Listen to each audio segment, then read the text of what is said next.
বেশ কিছুদিন ধরেই শোনা যাচ্ছে ধানমন্ডি করে দেওয়া হতে পারে সেনা ক্যান্টনমেন্ট। কিন্তু এই ঘটনা ঘটানোর সাহস কি বাংলাদেশের কোনো দল বা সংগঠনের হাতে আছে? যদিও অনেকবার বাংলাদেশ সেনার মধ্যে কূপ হয়েছে, সেটি বাইরে থেকে বা ভিতর থেকে যাই হোক না কেন।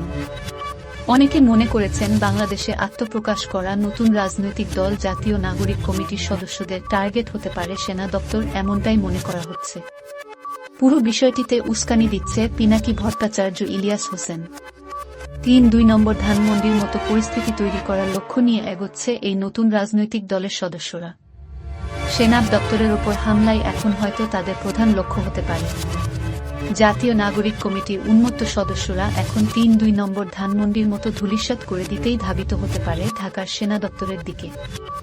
এই খবর কিছুটা প্রকাশ্যে আসতেই সেনাবাহিনীর প্রধান জেনারেল ওয়াকার উজ জামান একটি গোপন বৈঠক করেন, যেখানে উপস্থিত ছিলেন সেনাবাহিনীর সমস্ত উচ্চ পদস্থ কর্তারা এবং বিমান ও নৌবাহিনীর প্রধান কর্তারাও। ৯ নম্বর ব্যাটালিয়নকে সদা প্রস্তুত থাকার কথা বলা হয়েছিল, কারণ যদি সেই সময় কোনোভাবে রাজনৈতিক দলের ছাত্ররা হামলা চালাতে আসে সেনা দপ্তরে, তার আগাম প্রস্তুতি হিসাবে। তবে প্রশ্ন থাকছে, হঠাৎ কেন এই ধরনের পরিকল্পনার জন্ম হল সেনাবাহিনীর বিরুদ্ধে? উল্লেখ্য, বহুদিন ধরে ভারতের সেনাপ্রধান উপেন্দ্র দ্বিবেদী বাংলাদেশ সেনাপ্রধানকে ম্যাজিস্ট্রেট পাওয়ার হাতে নিয়ে নিশ্চুপ হয়ে বসে না থাকার বার্তা দিয়েছিলেন, কারণ তাতে নেতিবাচক বার্তা পৌঁছতে পারে বিভিন্ন বিরোধী গোষ্ঠীগুলির কাছে। কিন্তু সেই সময় বাংলাদেশের সেনাপ্রধান ওয়াকার উজ জামান সেই কথায় একেবারেই কান দেননি, আর এখন সেই ভুলেরই মাসুল দিতে হচ্ছে সেনাপ্রধান ওয়াকার উজ জামানকে। প্রসঙ্গত, বাংলাদেশে গত বছরের জুন মাসের মাঝামাঝি সময় থেকে সেনাবাহিনী আইনশৃঙ্খলা পরিস্থিতি মোকাবিলায় ময়দানে আছে। ৫ই অগাস্ট গণ অভ্যুত্থানের পর থেকে সেনাবাহিনীকে ম্যাজিস্ট্রেসির ক্ষমতাও দেওয়া হয়েছে। সেনাপ্রধানের আশঙ্কা, এর ফলে সেনাবাহিনীর মধ্যে দুর্নীতি ঢুকে পড়বে, যা একটি দেশের জন্য মারাত্মক ক্ষতিকারক। কথা ছিল যত দ্রুত সম্ভব পরিস্থিতি স্বাভাবিক করে ব্যারাকে ফিরে যাবে সেনা। বাস্তবে হয়েছে উল্টোটা। এখন সেনাবাহিনীর উপরই উঠছে অত্যাচারের অভিযোগ। সেনাপ্রধান ওয়াকারুজ্জামান সোমবার এই ব্যাপারে বাহিনীকে সতর্ক করেছেন ঠিকই, কিন্তু সেই সঙ্গে মুহাম্মদ ইউনুসকে সরে যাওয়ার বার্তাও দিয়ে রাখলেন।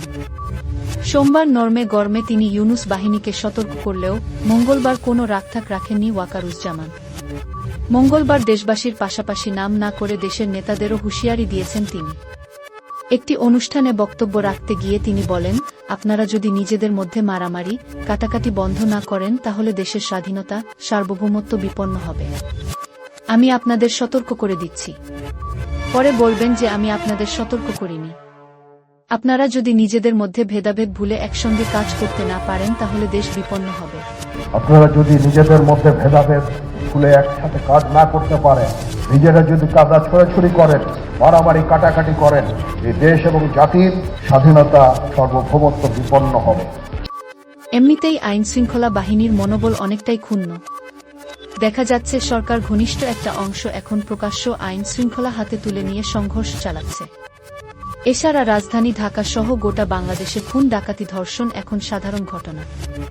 আর এই ঘটনার বিরুদ্ধেই সেনাপ্রধান আপাতত সতর্ক করলেন মো ইউনুসকে। Bureau report, news effect.